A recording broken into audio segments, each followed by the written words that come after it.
Assalamualaikum warahmatullahi wabarakatuh. Bagaimana kabarnya hari ini?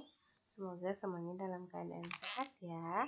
Berjumpa lagi dengan Bunda pada pelajaran PJOK, pelajaran 9, pertolongan pertama pada kecelakaan, dan pelajaran 10, perilaku terpuji. Dan sebelum kita mulai pembelajaran, alangkah baiknya kita membaca basmalah terlebih dahulu. Bismillahirrahmanirrahim. Yang pertama, pelajaran 9, pertolongan pertama pada kecelakaan atau P3K yang ada pada halaman 109 sampai 115. Bagian A, pengertian pertolongan pertama pada kecelakaan.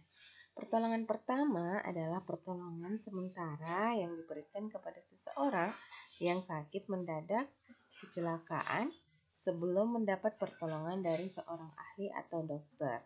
Jadi P3K itu adalah pertolongan pertama ya. Bagian B, tujuan pertolongan pertama pada kecelakaan atau P3K. Yang pertama, melatih seseorang dalam menangani kecelakaan dengan tepat dan cepat. 2. Mencegah terjadinya cedera tambahan karena pertolongan yang tidak tepat. 3. Memberikan pertolongan kepada kecelakaan atau pada penyakit yang mendadak. Keempat, pertolongan yang cepat dan tepat guna menyelamatkan jiwa. 5. Mencegah terjadinya infeksi. 6. Mencegah bahaya cacat. Dan 7. Memberikan rasa tenang, mengurangi rasa takut dan gelisah pada penderita. Bagian C, prinsip pertolongan pertama pada kecelakaan. Yang pertama adalah bersikap tenang, jangan panik. 2. Periksa pernapasan korban. 3. Periksa nadi atau denyut jantung korban dan hentikan pendarahan. Yang keempat, amankan korban dari bahaya, misalnya jalan raya, sungai, dan lain-lain. 5. Melakukan penyelamatan di tempat dengan tindakan yang cepat dan tepat. Yang keenam, menghubungi petugas medis atau rumah sakit terdekat atau segera membawa korban ke rumah sakit atau klinik terdekat. Nah, sekarang bagian D, peralatan dan obat-obatan P3K. Yang pertama, gunting dan pinset. Gunting digunakan untuk memotong plester, kasa, atau memotong pakaian korban jika diperlukan. Sedangkan pinset dapat digunakan untuk penanganan yang lebih rumit dan rinci, seperti mencabut sengatan serangga, mengangkat kotoran, atau serpihan-serpihan benda dari luka. Yang kedua adalah cairan pembersih luka. Digunakan untuk membersihkan luka sebelum ditutup dengan perban. Yang ketiga, plester dan kasa steril. Fungsinya untuk membungkus agar luka tidak kontak dengan luar sehingga bakteri dan kotoran tidak masuk ke luka. Yang keempat, perban elastis digunakan untuk menstabilkan pergelangan tangan, siku, pergelangan kaki, atau cedera lutut. Berikutnya, yang kelima adalah salep antibiotik, yaitu membantu untuk mencegah infeksi pada luka atau lecet. Yang keenam adalah obat penghilang rasa sakit. Yang ketujuh, salep luka bakar. Salep luka bakar sederhana seperti Levetran telah ada sejak lama digunakan untuk mengatasi luka bakar. Yang kedelapan, obat penurun panas. Digunakan bila suhu tubuh penderita sudah di atas 37 derajat dan kita harus menyesuaikan dosisnya. Yang kesembilan adalah Oralit. Oralit ini digunakan untuk penderita yang dehidrasi tinggi. Nah, Oralit fungsinya untuk mengganti cairan tubuh yang hilang. Bagian E, jenis-jenis cedera dan penanggulangannya. Yang pertama, pingsan. Gejalanya, 1. Penderita tidak sadarkan diri. 2. Biasanya tidak bergerak. 3. Nadi biasanya cepat dan sukar diraba. Yang keempat, pernapasan tidak menentu. Nah, penyebabnya apa? Penyebabnya yang pertama, kekurangan oksigen dalam darah karena pernapasan terhalang. Yang kedua, kerusakan pada jaringan otak. Yang ketiga, terkena arus listrik. Yang keempat, keracunan makanan. Dan yang kelima adalah karena penyakit. Nah, sekarang pertolongan untuk orang yang pingsan. Yang pertama, pada dasarnya, pertolongannya harus disesuaikan dengan penyebabnya ya. Yang kedua, diusahakan penderita segera mendapat pertolongan dari dokter. Jenis cedera yang kedua adalah luka.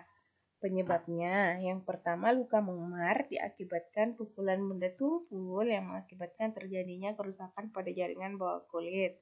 Yang kedua, luka lecet, pergeseran kulit dengan benda yang permukaannya kasar sehingga menimbulkan permukaan kulit terkelupas. Dan yang ketiga, luka robekan, goresan yang terlalu tajam. Nah, pertolongan untuk jenis luka yaitu pada luka memar yang masih baru segera dikompres. Pada luka lecet dan robek, bersihkan luka kemudian oleskan obat merah atau betadine. Jenis cedera yang ketiga adalah pendarahan ringan. Pendarahan ringan ini terbagi atas dua. Yang pertama, pendarahan pada kulit. Pertolongannya yang pertama bersihkan luka, yang kedua tutup luka, yang ketiga balut luka. Bagian B, pendarahan pada hidung atau mimisan. Pertolongannya, yang pertama, penderita didudukkan, batang hidung dijepit sedikit ke bawah tulang rawan kurang lebih 5 menit. Yang kedua, hidung dan mulut dibersihkan dari bekas darah. Yang ketiga, bila terjadi fraktur atau patah tulang, untuk menghentikan pendarahannya, kompres air dingin lalu bawa ke rumah sakit. Jenis cedera yang keempat adalah patah tulang. Nah, patah tulang ini terbagi atas dua. Yang pertama, patah tulang tertutup, yaitu tulang yang patah tidak terhubung dengan udara luar, sedangkan kulit dapat luka dan dapat pula utuh.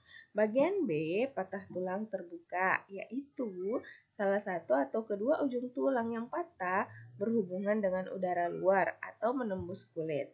Nah, gejalanya ada 4. Yang pertama, tulang yang patah terasa sakit terutama gerakan. Yang kedua, pada bagian badan yang tulangnya patah bentuknya berubah. Yang ketiga, biasanya terjadi bengkak kebiruan atau hematom. Yang keempat, patah tulang terbuka terlihat luka dan ujung tulang patah. Nah, pertolongannya ada 4 juga. Yang pertama, menutup luka. Yang kedua, memberikan penekanan pada bagian yang luka.